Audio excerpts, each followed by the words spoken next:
On this week's episode of the RAG podcast, I was joined by Tom Froggatt, the founder and CEO of Singular Talent.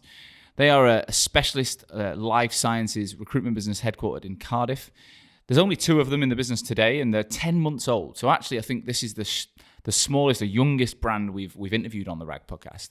Reason I've done it, though, is because I've watched Tom's journey, and I've been very impressed by the sheer amount of content he's produced, how he's put himself out there on LinkedIn, how he's managed to win business without picking up the phone and doing cold calls. So he's got a big S3 background, worked for a business called Meet as well. So he's got that big corporate background, but he's really stuck to his guns and adopted a new methodology to build his business.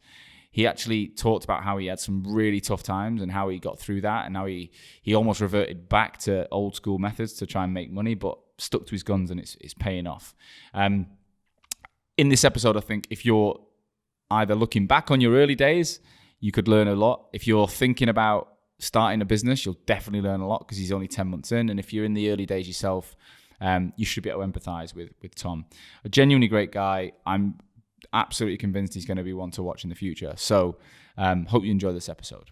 Without further ado, Tom, welcome to the podcast. Thank you. Good to be here. Good to have you in. You travelled quite a long way today. Yeah, Cardiff. Down on the train. How many hours is that from Cardiff? Oh, it's only a couple. 2.5 hours into, 2.25. 2.5 hours of listening to the RAG to get yourself prepared for the RAG.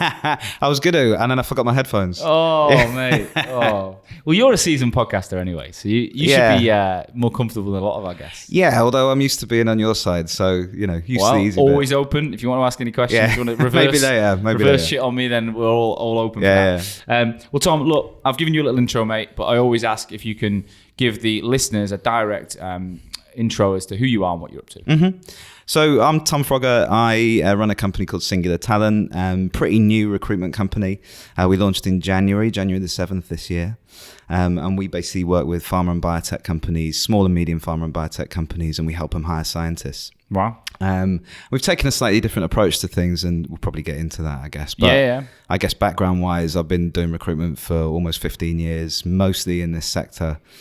Started out at S3 and was there for 10 years, and then went to a boutique agency called Meet, ran the European business before getting into this. Wow. So lots to talk about. And you're a Manc originally as well? Originally, yeah. You can't really hear it these days. Yeah, but no, I have mixed reviews on that one. Some people say you clearly sound like you're from Manchester. Some people don't recognize I can hear anymore. it. It's still there somewhere. And we're actually originally from very close as well, like a mile away. It's a very small world, yeah. It's a naughty part of town, North Manchester. But we'll get onto that in a bit. Yeah. So, all right. Well, the reason we came together was obviously I watched some of your videos. Yeah. So I'm always preaching this stuff. I'm always trying to get recruiters to engage with content and put themselves out there. And there's a lot of people out there that are doing it now, more and more, that I don't know. And I remember about 6 months ago or so, I don't know how long ago it was, I saw your content. Right. And you were holding a camera talking, and I was like, you know what, crack on. I love what you're doing. Yeah. Had a little look, messaged you, and then we started chatting. So I want to find out all about the business and before that. So 15 years in recruitment. We don't need to go into all of it, but when did you start thinking about being an owner? What was the kind of trigger point as a recruiter that made you think, I'm going to do that? I think I probably had my first business plan in the drawer about 8 or 9 years ago. Really? Yeah. And so basically what I'd done was my first 3.5 years, I was with S3 in London, and then I went out to New York and set up the New York life sciences business. Oh, wow. And when I was coming back from New York, that's probably when I first started thinking about it. So I was maybe 5 or 6 years into my career at that point. If I'd started a business then, it would have been very different to what it is now. How old are you now? 34. Right, so you're above me. Yeah. I know what you mean, though. It would be a completely different I was like 26 at the time. That's when I moved to London, 26. Yeah. Your priorities are just so different. Oh, God. It would have been very centered on just cash, basically. Just how quickly can we make loads of cash? There's not always something wrong with that, but I know what you mean. I'm quite glad I waited out until I was 30. Yeah. 100%. Yeah, and I think that was probably the first point, because I thought, well, I was pretty happy at S3, but I'd sort of got this idea that eventually I wanted to start my own business. And it was probably mostly financially driven at the time. And I was either going to stay there or start my own business. And eventually what happened was my old director had become like the regional director for the south of the UK for S3. Right. And he basically rang me up and said, we've got 4 jobs. Which one do you want? And they were all really good jobs. So is this when you were in New York or when you came to... This is when I was in New York and I was moving back. Yeah. Why did you move back? My wife, she was my girlfriend at the time, but yeah, she'd come out with me for 2.5 years. She's Welsh girls, very close to their mums and their sisters, so it was about time to come back. And yeah, so we decided to get back. So you decided, right, I'll get myself back to the UK. And what year was that? That would have been 2012. Yeah, that's the year I came back to the UK. So you took a job at S3 again? Yeah, stayed with S3, came back to work in London. And that's actually the only bit of my career that I went out of life sciences. So I went and ran an oil and gas business for them for a couple of years. Right. And then what happened then? Why did you start? Oh, you moved to Meet, was it? Yeah, well, there was a bit of a journey with that. So to give you the sort of potted history. So I started out by accident joining the life sciences business. I've not got a background in science. I've got an English degree. And I just so happened to interview for what was Real Staffing at the time, or actually what was Real IT Resourcing at the time. And they had this little tiny life sciences business. And I was actually the third person to join it. And over the next 10 years, we grew it to 500 people in I think, 15, 16 countries around the world. Not all down to me by any stretch. But so originally was doing that. I was a senior consultant with about 3.5 years experience, moved out and set up the New York business. And basically, there was a business manager who was supposed to go to New York, and she was my business manager at the time, and she was going to run it, and I was going to go just be a consultant there. And about 3 or 4 months before we were due to go, I don't know if she got cold feet or what, but she decided she didn't want to go. So they told me this, and they weren't really sure what the plan was. And I basically, about an hour later, knocked on the director's door and went, listen, if you'd be interested, I'd be up for giving it a go and taking it on. And, you know, he's recovered from his laughing a little bit. And then I think they interviewed everyone they could think of, and no one wanted the job. And so they decided to give it to me. So that was great. I went out there for 2.5 years and then came back. What did you leave that office looking like when you left? In New York, we'd grown it in 2.5 years to about 14, 15 people. I think that year we did about 2.8, maybe £3 million revenue, all perm. There was a contract business as well. What was New York like? New York was amazing. New York was brilliant. Where'd you live? My address was 95 Wall Street. Really? Yeah. Wow, right in the mix, in the financial. In the financial district, yeah. Is that living in Canary Wharf or? Oh, yeah. Or like you say, bank or something now, isn't it? Yeah, exactly. But I paid a premium for that address, and it was awesome. Like, was the office down there as well? No, it was in the Rockefeller Center. So where Radio City is. Straight up, you went up the island then? Pretty much, yeah. Because you're right at the bottom near the ferry, aren't you? Yeah, that's right. So yeah, it's brilliant. I mean, amazing 2.5 years. I'd had an amazing team out there as well. Really, really close-knit team, but like pushed them really hard and did really well and all that kind of stuff. And, you know, to be honest, if it wasn't for my wife wanting to come back, I might still be out there now. Or I'd probably be absolutely knackered if I was still out there. It must be like London, but more busy, right? It's like London on steroids. It's just... everything that you can think of about London is just more so in New York. Like, things are just a little bit cooler and a little bit bigger, a lot more expensive, and just a bit more full on. And I always remember one of the funny things was the sort of scale of wealth in New York. So I was used to being a recruitment consultant in London and doing really well. I was an S3 top biller and all of that kind of thing. And so I was making good money, and I made more money than pretty much anyone that I knew. And I moved to New York and was just like bottom of the pile. Any bar you went into, even like the shittiest dive bar, there was multi-millionaires in there. I remember Gary Eldon coming over, who was the CEO of S3 at the time. So like very wealthy guy. Yeah. And I was in a taxi with him and he goes, do you know what, Tom? I feel really poor in New York. And I just remember thinking, how the fuck do you think I feel, Gary? Well, I've got a mate who he works for AIG, the insurance company. Yeah. And he moved out from London to New York. And he said, like, he's doing very well. He's like 4 places below the global CEO. I mean, there's 300 people below 4 places below, but he's in a really good place. He came back the other week and he said he lives out in Jersey or New Jersey, but it's about an hour's commute. But the people he knows are just on like ridiculous. Like, it's just another planet. Like, it's madness. Wealth. He said the same thing. Wealth divide there is insane, and the poorest people are so poor. Yeah. But there's a guy who lived in my building whose salary was $12 million. That was before bonuses or anything like that. What did he do? He was a banker. He was CEO of one of the investment banks. Yeah. Ah, well, he's not recruiting, is he? Nah. He's not got the fun of recruitment. Wasn't qualifying any candidates. No, get rid of him. Yeah. He's not worth it. But so you come back and you took a job again. You stayed with S3. Stayed with S3, went and did oil and gas. And this is at the time where oil and gas was absolutely booming. And I think I'd worked with the guys who were out in Houston, and they'd done like 2 million quid in their first year from scratch. And they were absolutely flying. So I thought that sounds like a good gig. And what had happened was basically this team had been really successful, and it had been team of the year and all that kind of stuff. Got up to about 12 or 13 people, and then the manager had left, and basically it had sort of fallen apart. And they hadn't really replaced the manager over the last year. So when I got there, it was 5. When I took the job, it was 10. When I got there, it was 5. Oh, wow. And then we rebuilt that. And I think we got to, by the end of the first full year, we got up to 18.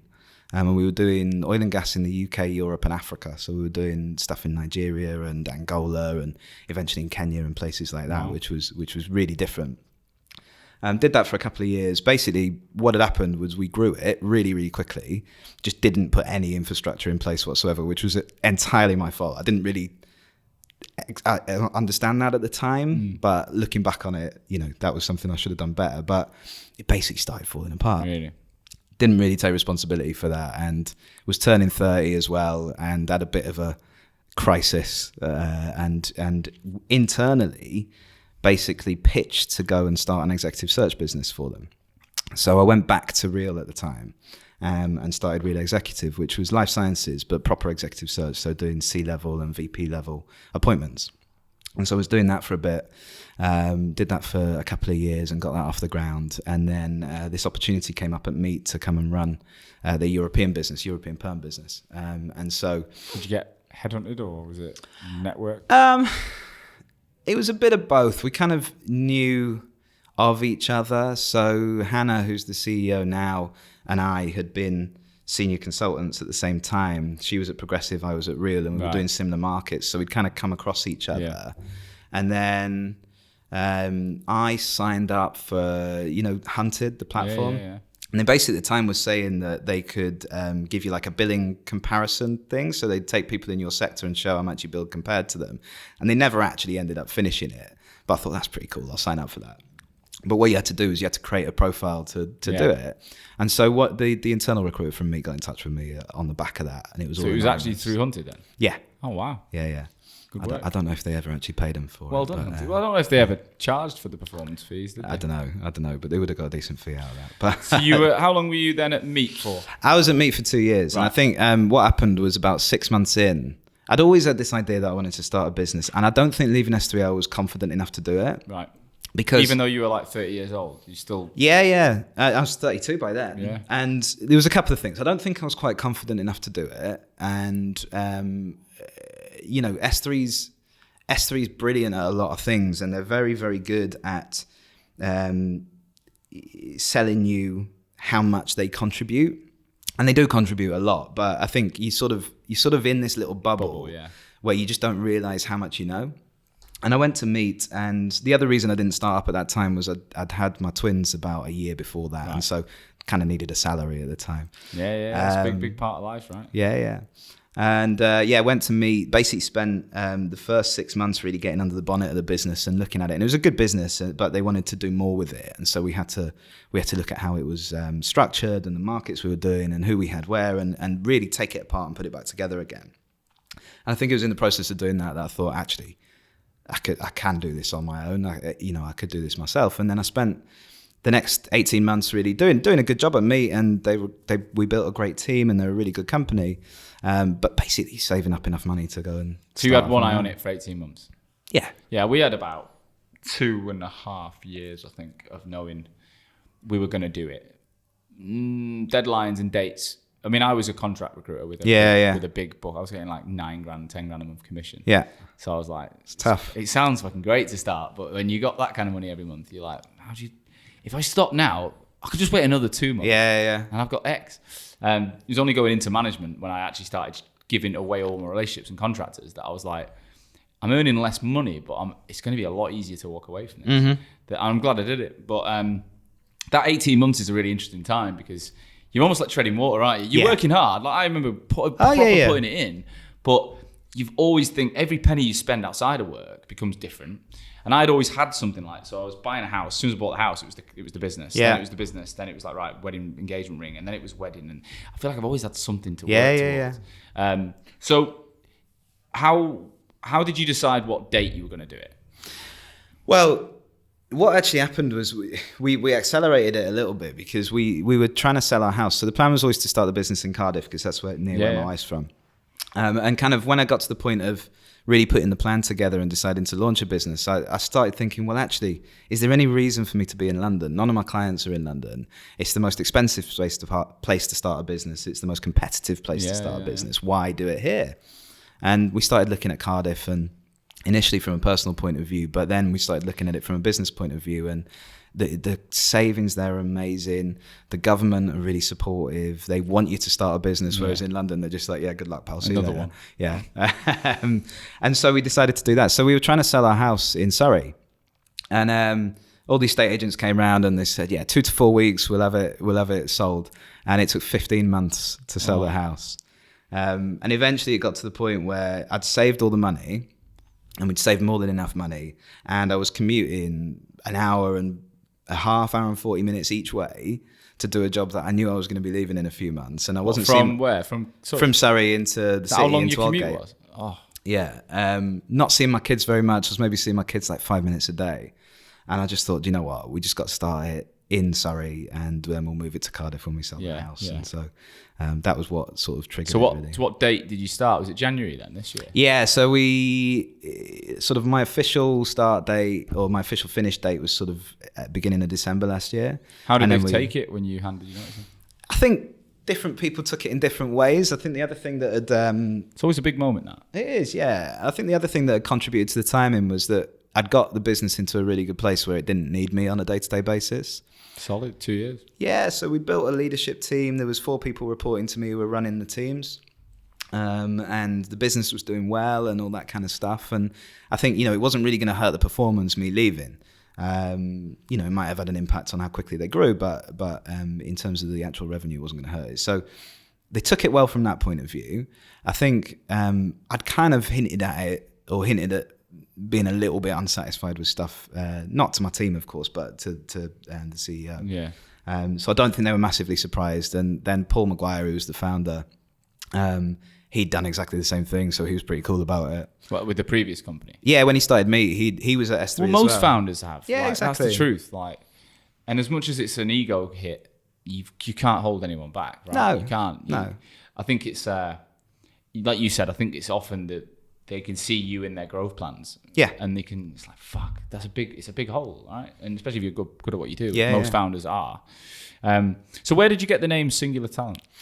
So the original plan was to be a lot more technology driven. And what I mean by that is not necessarily in terms of the markets, but in terms of how we were operating. So the original plan was that the first hire would be a CTO, and we'd be developing all these systems internally that would make recruitment more efficient, and had these grand visions of having this AI-driven CRM that made it really, easy to recruit. And so the singular talent bit was sort of partly singular being very good or exceptional, but also this idea of the singularity, the sort of point that technology is accelerating to. Right.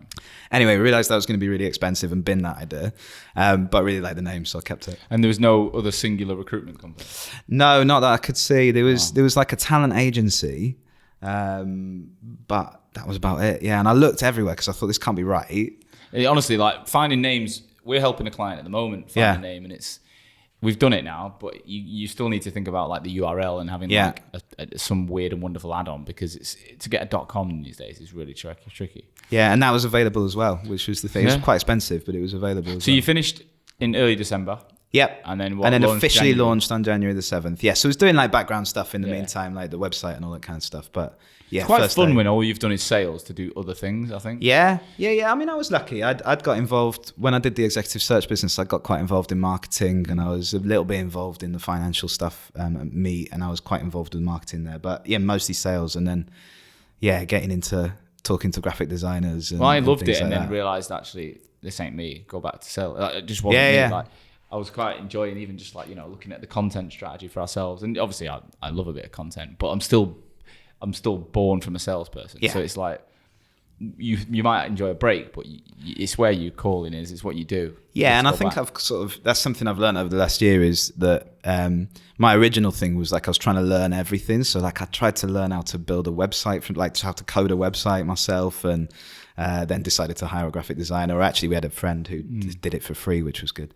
And then like I was learning loads about marketing all through the year, and I was trying to do it myself. And then I thought I'll bin this, and that's why I got in touch with you. Well, it's one of them, isn't it? You've got to look at the opportunity cost, because you might save a few quid here by doing something yourself, but actually you could have made more money. Yeah. It's how my wife justifies the cleaner coming around every 5 minutes. She's like, well, you could work, if you were cleaning, you wouldn't be working, you wouldn't be earning as much money. And I was like, good point. You've got me on this one. And same with her. So, but it is that kind of, if you let experts do what they do, and you do what you do, it should be but it's good to learn a bit about it, so you know what you're talking about. But you need to be dangerous. Yeah, exactly. So let's talk about what it was really like to start up. So you mentioned a bit about a website. What things did you have to consider to actually get this business up and running? Yeah, so I started the first day. I took like a week off, and then I thought, right, I better crack on. And it was over Christmas as well. I started writing a list of things that I needed to do. And then the first thing I ended up doing was buying more paper, because I ran out of paper to write the list on. What did I have to do? So you got to register the company, obviously. You got to set up an accounting system. You got to set up your website. You got to do all that kind of stuff. But I think more importantly, the big thing was making sure that we had the proposition really nailed down, and that we knew exactly what we were going to do. And I say we, it was just me at the start. But that was probably the biggest piece of work, and that's also evolved since we launched it. But I think sort of there's two schools of thought, right? There's one school of thought that just pick up the phone and get on with it, and I get where that's coming from. And there's another school of thought of having a really thought out plan. And I think you can be somewhere in the middle of those things, but I think being really clear on why you're different to other people, what your market is, what your market isn't, and what you do and what you don't do is really key. And I think, if anyone's thinking about it, being better and working harder and not selling points, they're really, they are, but they're weak selling points, right, in most cases. I think you've got to look at how you can do things differently, and that's probably the biggest piece of work. But then, you got to set up bank accounts and you got to do all the boring stuff, but it's really just a case of ticking those boxes. And what about like things like CRMs and telephony or anything like that? Yeah. So you got to do all of that. That is pretty mind numbing. Going through all the options. Bullhorn in the end. So we'd been using Bullhorn at Meet. It's all right. You just know fine. It, right? Traction. And I was really spoiled because we had an amazing CRM at S3, which we built ourselves. They spent about 15 million quid building this CRM. It was called Apollo. Right. And it was incredible. It's still by far the best one I've ever seen. Really? But they spent millions on it, which obviously I didn't have. So went with Bullhorn and was using that to start with. Still use that for all the candidate side. And then over the course of sort of running the business and evolving how we work, we've moved all the business development side of it onto HubSpot. Which is what we use. Yeah, absolutely. Yeah. And I think anyone who's going to do any sort of content-driven or email-driven approach to business development needs to have a look at that, because it's amazing. So when you started in January 7th, had you ticked all the boxes, or were you still moving, building it as you were going? I'd done everything that I could do. The website wasn't ready, which it was a bit of timing thing, because it was over Christmas, obviously. And what had happened was a friend of mine is a graphic designer and a web designer. Yeah. And so she'd agreed to do it for free. Wow. And she's really good, and she did an amazing job. But she was about 3 weeks late. And it's hard when they're not paying. Well, I kept trying to pay her and she kept saying no. And so, you can't really chase people. And to be fair, she did us a big favor and it would have cost us a lot of money. But then you start having these thoughts as well as it's getting late of, actually, I've not paid her. What if it's rubbish? What am I going to do then? So we were lucky to have her and she did an amazing job. But I think, one of the things that I thought at the time was, don't not pay for stuff if you can avoid it, because you can at least chase people if you're paying for it. Yeah, that's a big one, Yeah. But apart from that, it was all ready to go. Yeah. Yeah. So, I would say that is a big thing with a lot of startups get so hung up on their logo, their website. Yeah. And actually, it's really important stuff, but I'd always say done's better than perfect. Like 100%. If you saw the first Hoxo Media website, you'd piss yourself. It's so bad. The words were shit. Our first logo was black with just Hoxo written in white. I think we had some different colours in this little weird bar underneath. Right. My business partner thought he'd like cracked it. He was like, that's wicked. I was like, yeah, that'll do. And then we had my mate who was a graphic designer that actually came up with the bubble and what we've got now. Mm-hmm. We'd never thought of pink. I'd never fucking thought of pink in my life. But as soon as I saw it, I was like, that is actually so us. Mm-hmm. But you can get so hung up on that stuff. Oh God, yeah. And actually, it's about getting on with it. So, what was the first few days, weeks, months like in the business? I think the first few days, the first few weeks, you're still quite excited, right? So you're sort of running on adrenaline quite a lot. But it was. You were at home in Surrey at the time. So I rented a Regis office. Yeah. Because I just thought, do you know what? I've got 2 young kids. They're noisy. Mm-hmm. My wife is very noisy. She won't listen to this, so it's fine. Oh yeah, mine doesn't listen to it either. And if I don't rent an office, because I'm not in London and I didn't have a lot of of a community around where I was living, I thought if I don't rent an office, I'm never going to leave the house. No. So I rented an office and a tiny, like a 1 desk office, or did you get a co-working space? Smaller than this desk and with no windows. Why didn't you just get a co-working space? Because I looked at co-working spaces and I thought, do you know what? I'm going to be on the phone all the time. I'm going to really piss these people off. Yeah. And so decided to do a room with no windows is grim though, right? Yeah, it was pretty intense at times. So I was in that for 9 months in both, one in Redhill and then one in Cardiff. Oh. But yeah, the first few days was good. I think I did a video on my first day. Put a tie on and everything, did it on my webcam on my laptop. It was terrible quality. I was absolutely bricking myself. It really comes across on the video. If you can find it anywhere, I'll find it. I've tried to get rid of all traces I'll of put it. It'll be somewhere. It's on this episode. It took me, it's a 2.5 minute video. It took me about 4 hours to do it. Oh, wow. What were you just introducing the brand? Yeah, just saying, look, we launched this is what we're doing, blah, blah, blah. I did the same thing on Instagram. It didn't take me very long, but it was shocking. Yeah. I actually play it now. When I do these personal brand presentations, I often do. I say look, I started like this, and I play it, and people just laugh because it was that bad. Yeah, it was just so bad. You would if you saw this. Like the lighting was terrible. I was just really wooden because I was so nervous. All this kind of stuff. And then it got to lunchtime, and I thought, right, all you've done is record a video, you prick. You better get on the phone. So, what were you doing, like job boards, or were you? Just... No, so initially I started out with this idea that I didn't want to just spec candidates out. So I didn't want to speak to any candidates until I'd pulled some jobs. And, I think there was various reasons behind that. But basically just picked up the phone and started calling people. And what I'd done before starting the business was I'd sort of connected with a load of people on LinkedIn that I thought would be relevant because it was a slightly different market than I'd ever done before. So I didn't really have a network. Yeah. And basically just got in touch with people and said, look, we're thinking of starting this thing. I'd really like to talk to you about it. Get your thoughts on like what's out there and what's available and what people are doing. So and really be done better. Sell. Yeah. And just and I wasn't selling anything. So I was still working for me at the time. So I couldn't sell anything. Right.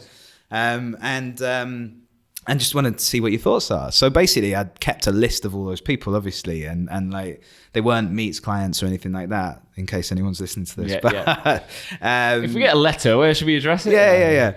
But I first called all those people, and what I found out really quickly is when you start a business, you'll know this. Everyone's really nice about it, and everyone's like, "Yeah, that's great. Yeah, but we've not got any business for you. Yeah. We've got suppliers. Yeah, no, we don't need anything. Call me in 6 months." Yeah. Like, good luck. So I got through those calls pretty quickly. And then I looked at it and I thought, well, I'd been in the pharmaceutical business for sort of 12 years almost at that point, or 13 years. And I thought I must have some connections who can help. But everything I'd done was in completely different technical areas to what we do now. And I went through and... But you didn't do any of the same roles as you do now? No. Why? Because everyone does all the roles that I've always done. Right. So there's some really big companies focusing on clinical development and manufacturing, like the later stage stuff in pharmaceuticals.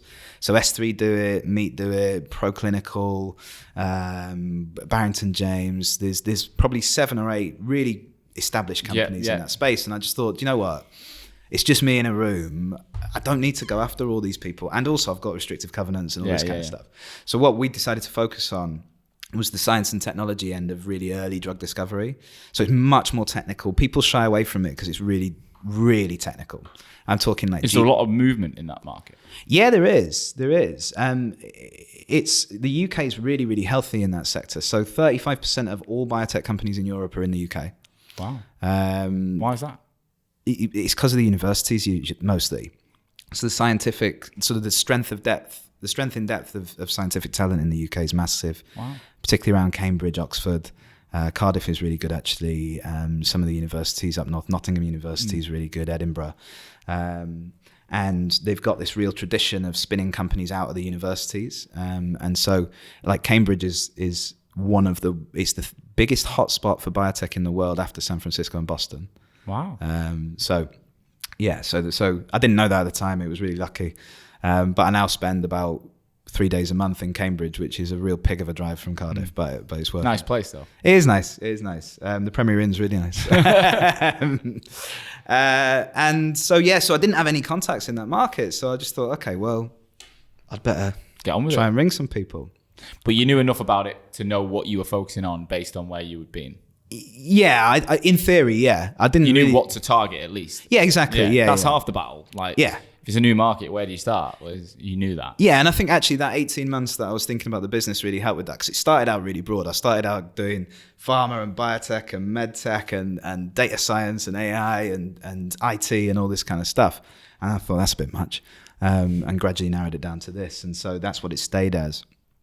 But yeah, I thought I'd better pick up the phone and start ringing some people.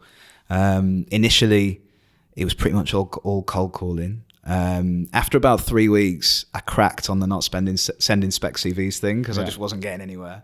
So started sending a couple, managed to pull a couple of jobs, and did a good job with those. When did you do your first deal? 4 months.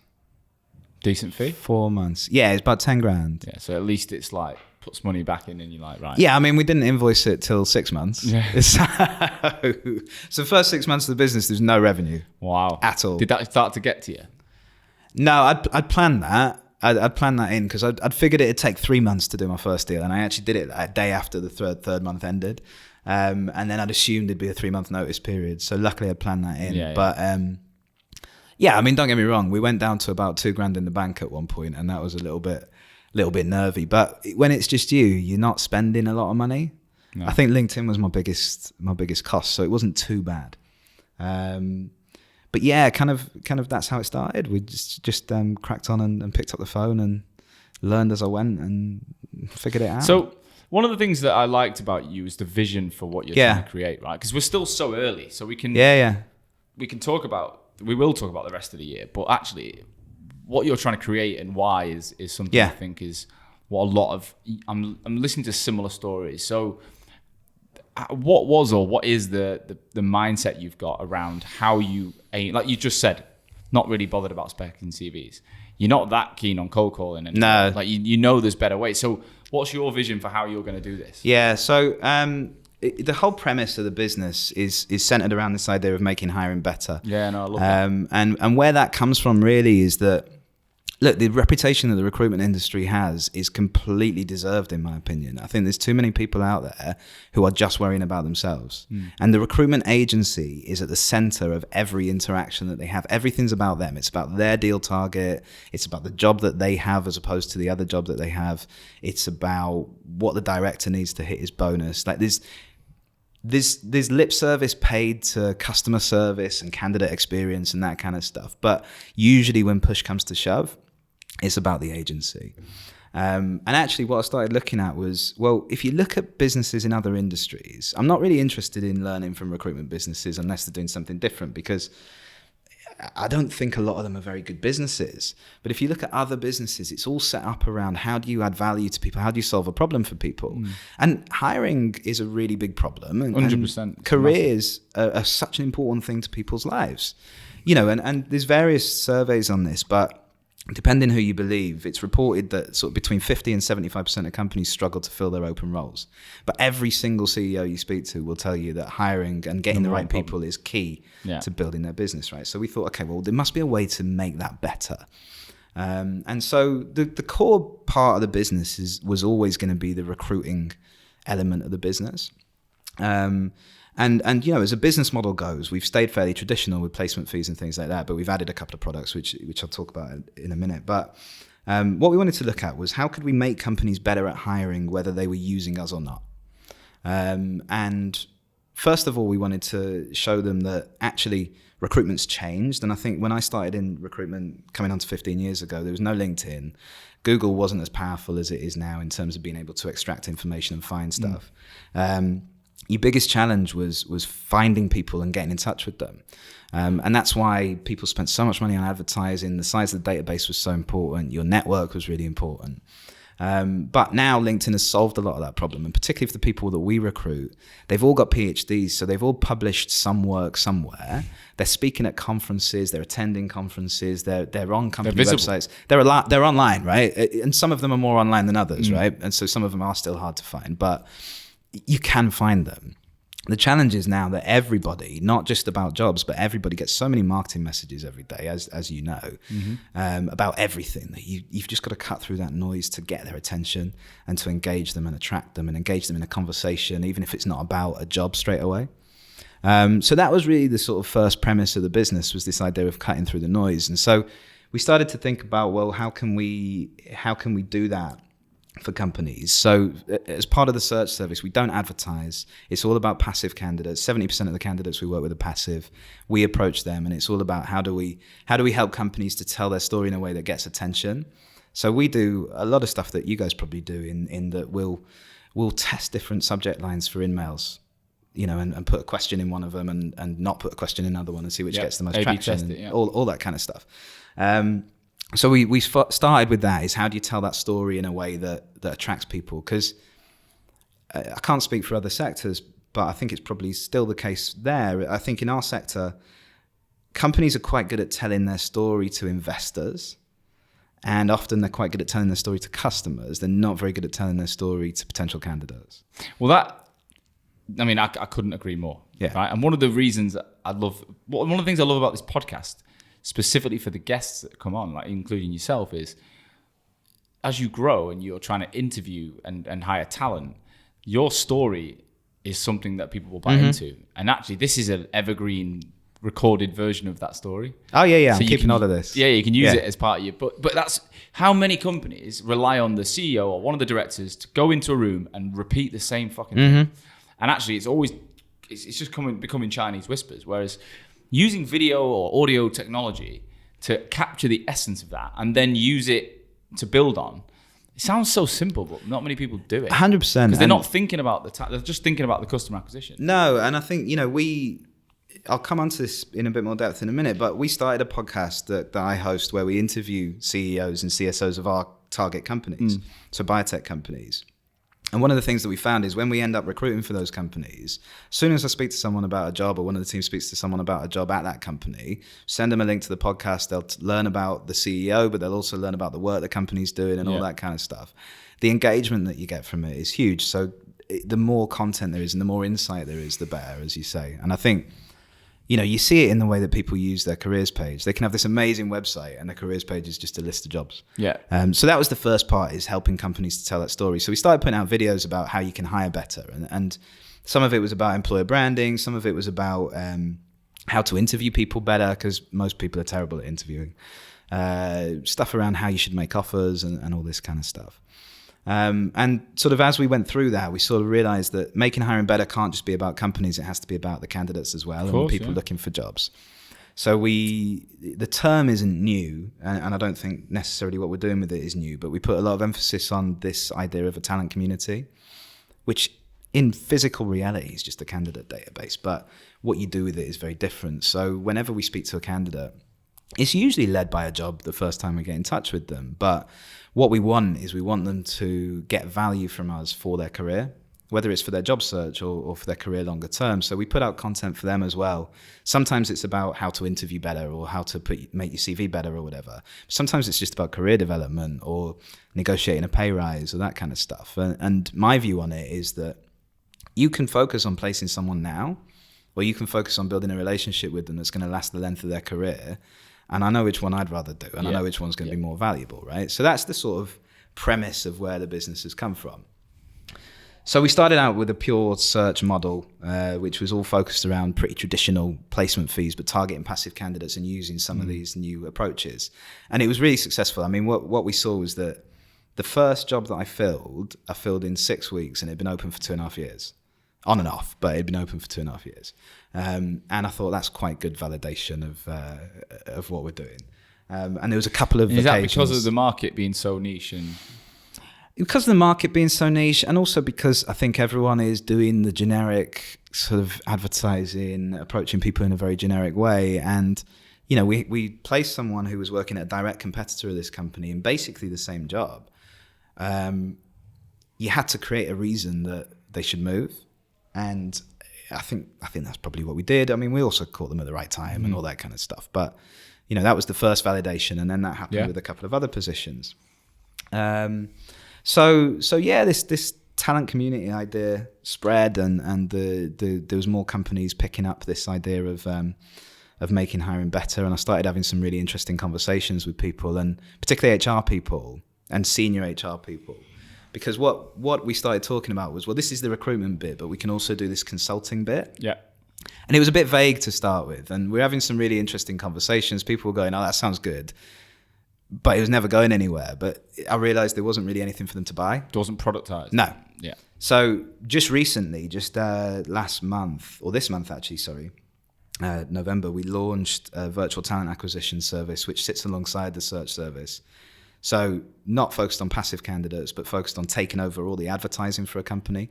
So writing better adverts, posting them in more relevant places, managing the process.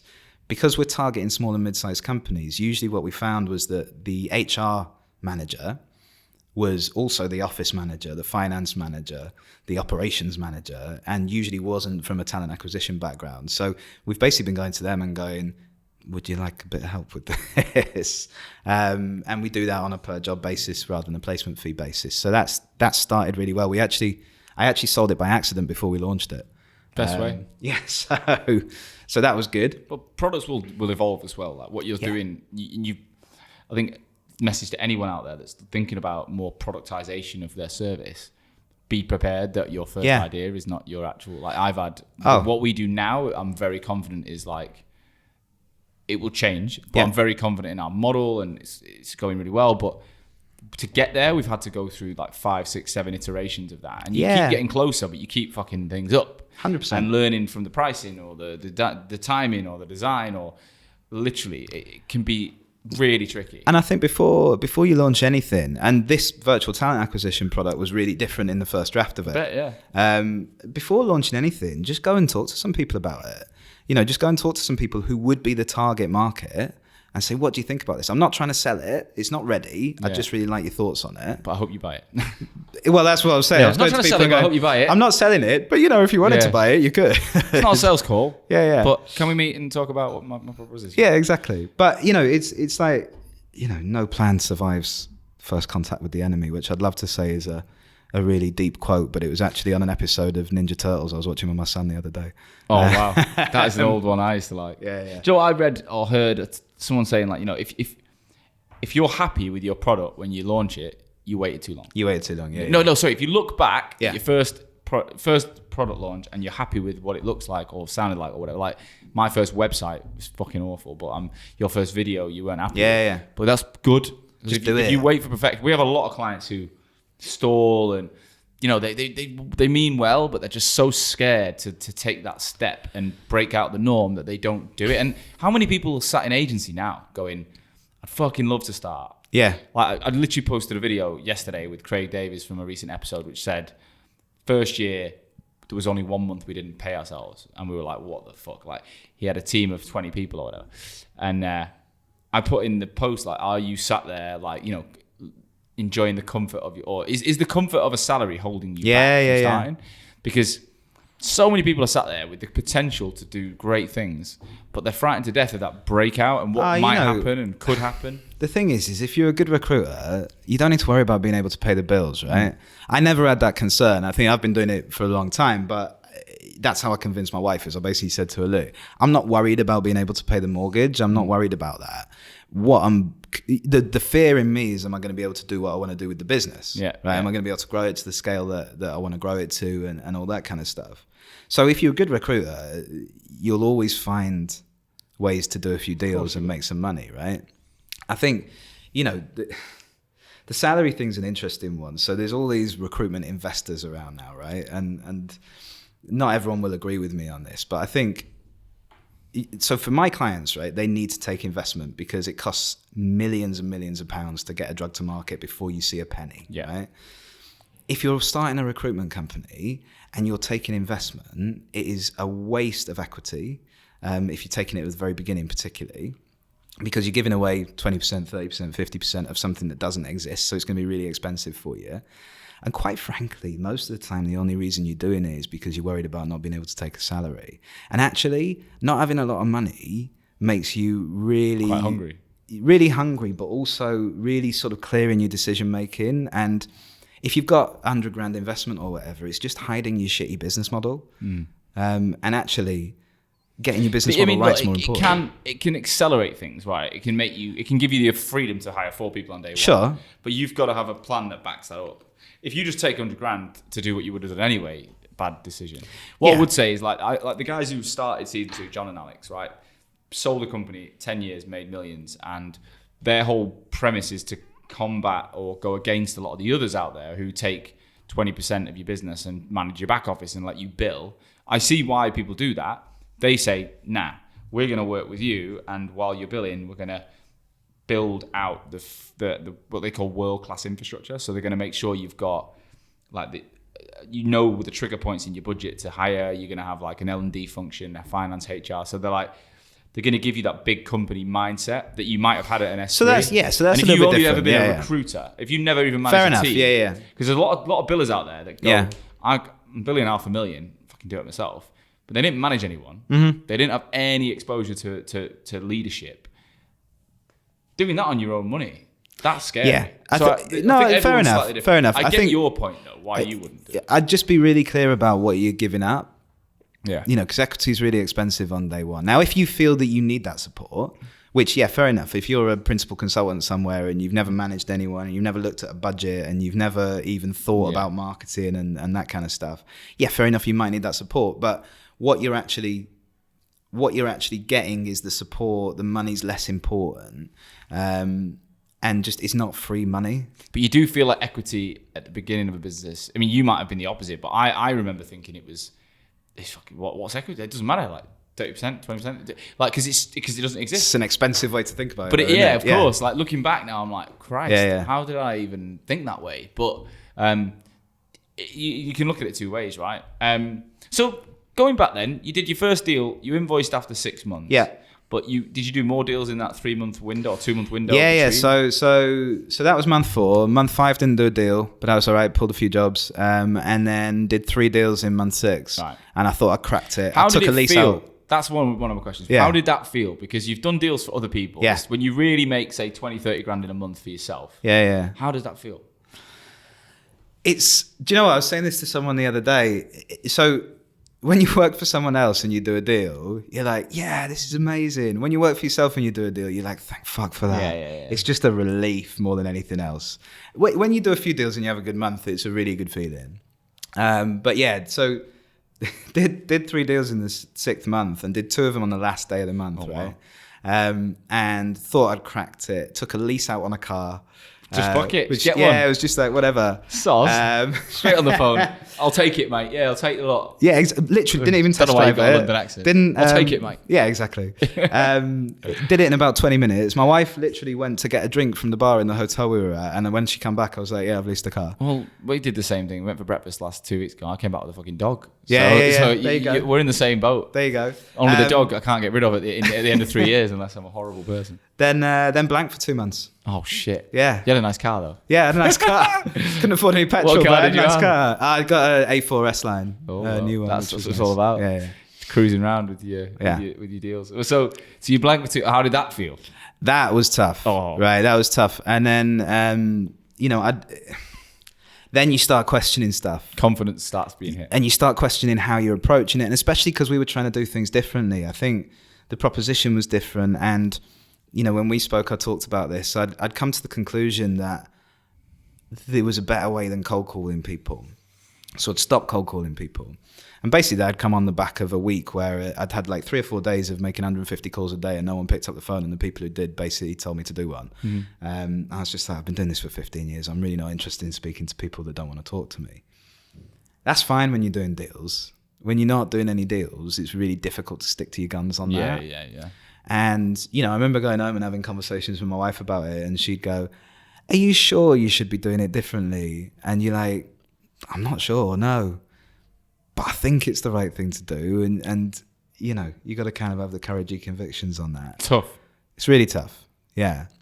And I think one of the big things about going on your own, particularly, I didn't do it with a business partner or anything. So I think particularly if you go properly on your own, you underestimate how much that validation that you used to get from your boss or from the billing league or from your colleagues or whatever, how much that counts. And how much, you know, I was running a team of 20 odd people at Meet. And a lot of the time I'd be having conversations with people going, no, you're doing the right things. It's all right. Just crack on. There's no one there. Those words are great for those people. Yeah. There's no one there to tell you that. No. So would you advise going back, maybe getting like some kind of mentor or having someone advisor? I think you can. It depends what you need. I think if I did start looking for a coach actually for exactly that reason. And I think it depends what sort of person you are. I mean, I've always been quite stubborn. So it almost became when I wasn't doing deals for a couple of months, it almost became this point of principle of no, I'm going to make this work in the way that I want to make it work. Sat in my room with no windows, stressing my head out. So what were you doing then? You were sending out automated emails, DMing people on LinkedIn. What were you doing to get around? You're not sat there doing no activity. No, but it's just different forms. So what did you do? The best thing we did was we launched a podcast. Oh, right. Yeah. Podcast. Whee. Yeah. So after about 3 months, I think it was, I thought, okay, well, everyone's podcasting. Seems like a good idea. Yeah. And I thought, well, let's give it a go. And part of our thing with our talent communities of adding value, I thought, well, we get to sit down with CEOs of these companies, chief scientific officers, people who are in jobs that a lot of the audience would aspire to be in one day. Let's give them an insight into that. And podcasts are great for that because they can listen to it in the gym and on the way to work and all this kind of stuff. Yeah, I mean, you know this. So I launched it and I just started sending emails to people, just cold emails to people that I wanted to interview. And literally at first I was just like, I'll interview anyone. Within that demographic. And the response rate was amazing. Much higher than anything else that I'd sent out or called people about or whatever. And so we were putting them out every 2 weeks, and within probably 3 months, we had to start doing them weekly. Wow. It's mid-November now. We've now got them all. I'm done. We've done enough to release until the end of January. Wicked. And it's been one a week. One a week now. Yeah. So we released episode 23 this morning. So how do you record? Is it like this, physical or? So not quite the setup that you've got here. So I go to them, and I've got a mic that I got off Amazon, a Yeti mic, and I just do it on my laptop. Wicked. So the sound quality is not as good as it could be, but it means you can be a bit more mobile. Yeah. And these sort of people, they're not going to come to you. They're pretty set in where they are. Yeah. Well, again, I think once you get the listener base as well, it can change. Yeah. When we started this, I think we'd spent so much time on the brand, and then we'd worked with, obviously had Hisham, and we started this podcast because when Hisham joined, I was already planning my podcast. But when he came in with the roller coaster, I was like, that'll be the podcast. I was like, we'll do it together. And he was like, yeah, Wiki. He'd done it on Anchor in his bedroom. He had 10 listeners, I think. Yeah. But so sorry, Hish, I'm not doing you a disservice there. But it didn't have anywhere near any real clout. But we put him in a studio. We created a video. Like we created all this noise, opened up the network, and people started. And we said, come to the studio, and people just came. Like I think the second person came from Manchester all the way down on a train just for that. And I was like, it's good that. Watched it, and I thought, this is cool. And then I jumped in a couple, but I thought, this doesn't feel right. It's his podcast, it's his name. Like he came up with it himself. And then for me, it was like I was listening to the episodes thinking, great chat, but actually I want to know how that person started their agency, not necessarily how they got into recruitment, which is what his is all about. So it felt natural for me to do it. And honestly, this has been one of the best things I've done. And it's for, look, obviously, I want to communicate to people about us, but of course, to be honest, it's more that I want to be able to work or help more people than I can physically work with. Yeah, like I think we could get to the point where we have every recruitment owner in the world listening to this. If they do or they don't, that's my vision. I think we can. Yeah. Why not? Everyone's got a fucking smartphone. Everyone can plug in. It's free. But it also is great fun. It's really I good genuinely fun. enjoy listening. And it's one of them things where like phones are off, we're in a room. Yeah. There's no like, and I am seeing more podcasts in the recruitment community coming, setting up. I think the guys at, give them a little shout out, the guys at Robertson Sumner. Right. So I interviewed Mark Sumner in season 1 and he literally was like after it, loved it. What kit have you got? Bam, bam. Started this thing called the Channel Chat like a week later, and it's wicked. I've listened to a few of his episodes, and they've got a really engaged community of salespeople in tech sales, and they've smashed it. So I think there'll be a point where there's probably too many out there to not know what. Of course. But if you make it very niche, Yeah. and you can say I've got X amount of listeners, And you've got to be wouldn't people consistent travel with to it, you? right? Because a lot of people who are starting them now, they won't be doing it in 6 months because they won't get a sale out of it, right? Yeah. But what I would say actually is that we got actual tangible results out of it really quickly, and that wasn't the reason that we did it. No. I think you've got to, as you said there, you've got to come from a place of trying to add some value rather than a place of, this is a really crafty way to sell to people. Yeah, exactly. Yeah. But the reality of it is, if you do come to it from that place, and I make a point of never trying to sell to the people that I'm interviewing in that meeting, No, we'll of of course follow up, and then Yeah. usually they ask you what you do and that kind of stuff. Yeah. But within probably doing 10 or 15 podcasts, we got on 2 PSLs on the back of it. We'd had jobs called in from a couple of other companies on the back of them. Yeah. And what I found was that we were just getting access to people that we wouldn't otherwise get access to. Like, no way in hell I'd get in a room with these people. No. And what's interesting as well, you've probably seen this, is that you go and interview these CEOs, or they come to you in your case, and usually they're in control of a meeting. So you're going to pitch to them, or they're meeting with their staff or whatever. And then it's role reversed. Yeah, because a lot of people, like some CEOs are really polished with public speaking and that kind of stuff. A lot aren't. You're the one who's comfortable, they're the one who's uncomfortable, and you're the one putting them at ease. So suddenly the dynamic of that relationship's completely changed. Yeah. It's not that subservient supplier. No. Owner. Yeah, I know what you mean. No. And then, you get associated with those people. And Yeah. I think, the listeners have been going up, but more importantly, it's been really good for our brand, and it's also been really good for my education of just learning what people are doing. 100%. So how was that last 3-4 months? So you did 6 months, did those 3 deals, then you had 2 donuts. Yeah. I love calling them donuts. Always call them that. And now what? We've had another couple of months. Yeah. How has the last couple of months gone? Much better. Yeah? Much better. Yeah, so all the stuff we were doing earlier in the year started to really pay off. So I hired someone to come and work with me. Hello to Kenny. At the beginning of October. Great. And when I hired him, I remember walking away from that meeting. I took him for a beer afterwards, and I walked away and got on the train and just went, Christ, have I even got enough work for this person? And I think we had 2 live jobs at the time and all that kind of stuff. Coming here today, we've got like 24 live jobs. Wow. We've been doing multiple deals consistently over the last couple of months. There's people now approaching us about coming and working with them. We're even getting approached by people who aren't actually in our market going, listen, I know you don't do this, but I really like the way you do things. Can we have a chat about how you might be able to help us as well? So I think the hard graft has started to pay off. But I think, we've always had a real focus on delivering really well, on putting the client and the candidate at the center of it, of not doing stuff for us. We could have done a lot more business and a lot more deals this year if we'd operated in a traditional recruitment agency mindset. But that's not why you started it. No, it's not why we started the business. So what's the vision for the next couple of years? Like what, you told me in the past about it, but tell us, what are you trying to create now? Well, I've been really lucky that I've worked really internationally. So I've been out in the US, I worked across Africa, and also like in my younger days when I was a kid, I lived in Singapore for a bit. My parents lived all over Asia. So I've sort of been really lucky to see the world, and I think that's shaped what we want from the business, or what I want from the business.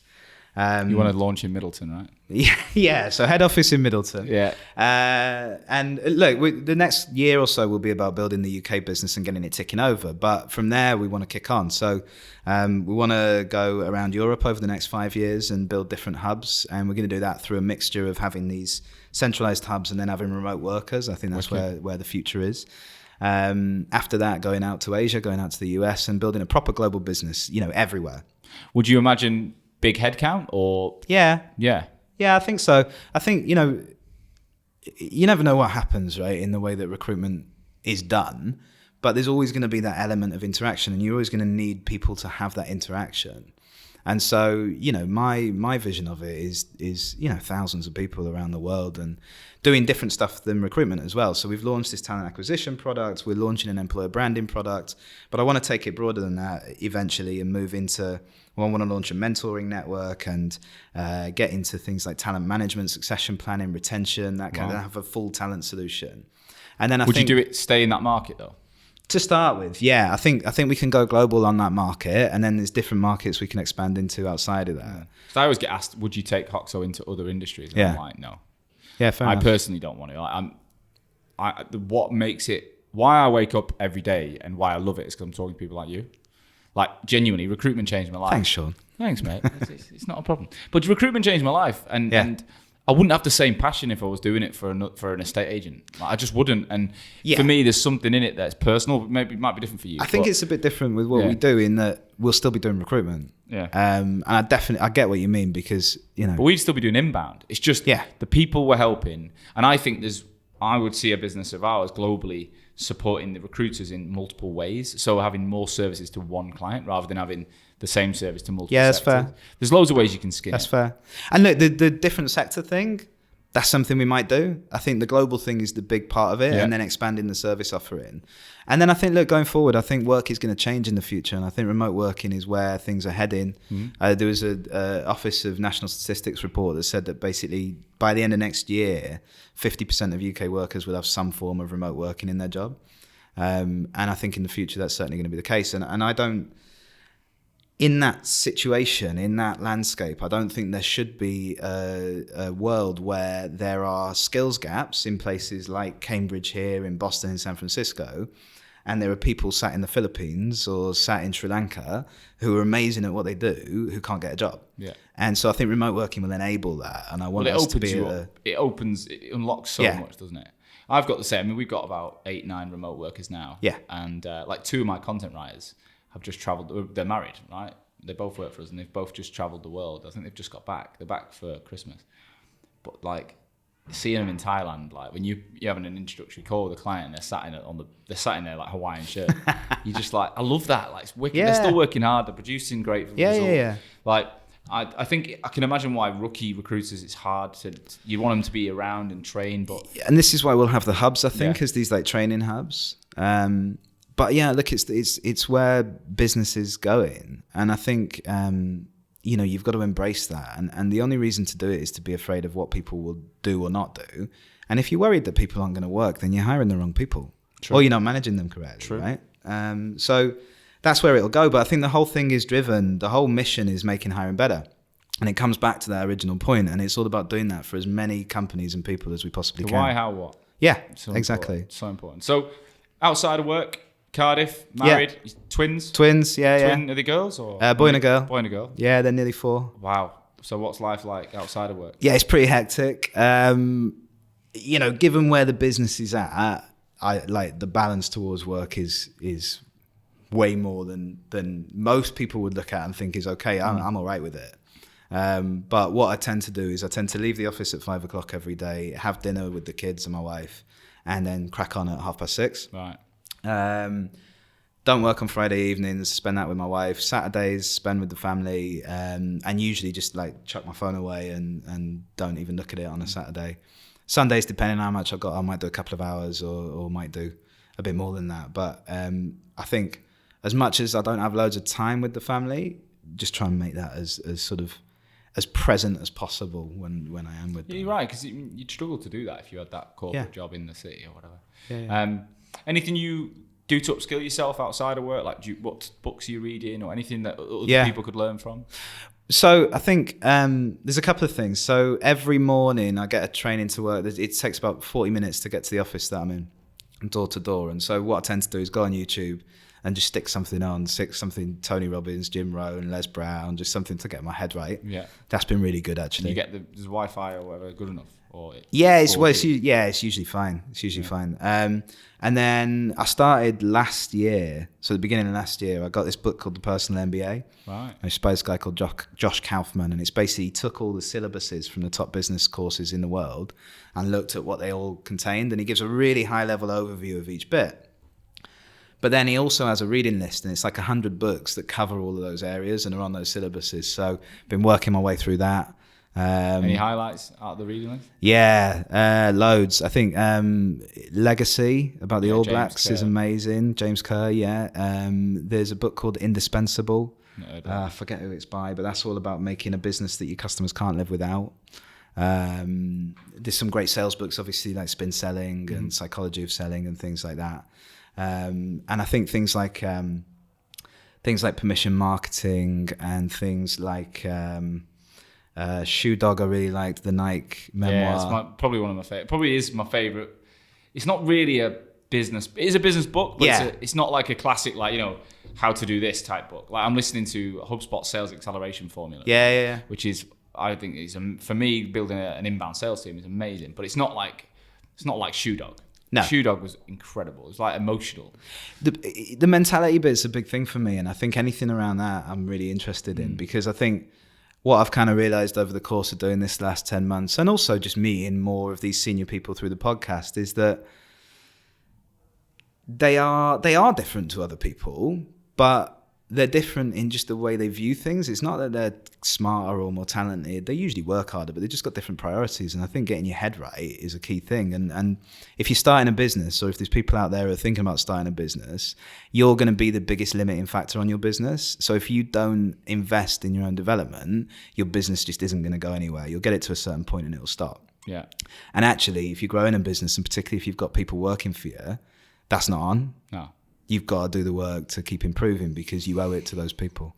Well, look, I think we'll leave it with that line. I think it's perfect. Tom, thanks so much. No worries. Really enjoyed it. Thanks for making the effort to come to London. Thanks for having me. We appreciate it. We're going to keep an eye on what you're up to. Let's get you back on in the future. Tell us where the business is heading. Hopefully you're in that global space. Yeah. Are you happy for other people to reach out to you? Yeah, 100%. No worries. LinkedIn, the best place? I'm always on LinkedIn, or I'm on tom@singulartalent.io. Brilliant. All right. Well, look, if anyone wants to reach out, do it. If you're a recruiter and you want to really dig into a bit more detail around the first 10 months. And we're hiring. Yeah, well, yeah, exactly. Yeah. There's always a little cheeky plug there. And that's it for another week, guys. I always finish with the same sort of plea, really. I think I'm seeing so much more press around the rag on LinkedIn. So many great comments. I get a lot of messages. Thanks so much to everyone that does get involved. Please do share. And if you like this episode, put your opinions out there. Tell people why you like it, because it is just about bringing us all together and growing this industry and changing the perception and making great businesses, which is what, like Tom and the other guests that I've had on. Also on Apple, if you're listening on the iTunes store, please give us a rating and put your comments in, because it will kick us up the algorithm, and we are in the top 100 careers-based podcasts in the UK now. So let's get to the top of that list. I'll be back again next Wednesday with another story of growth from another unique recruitment owner. I'll speak to you then.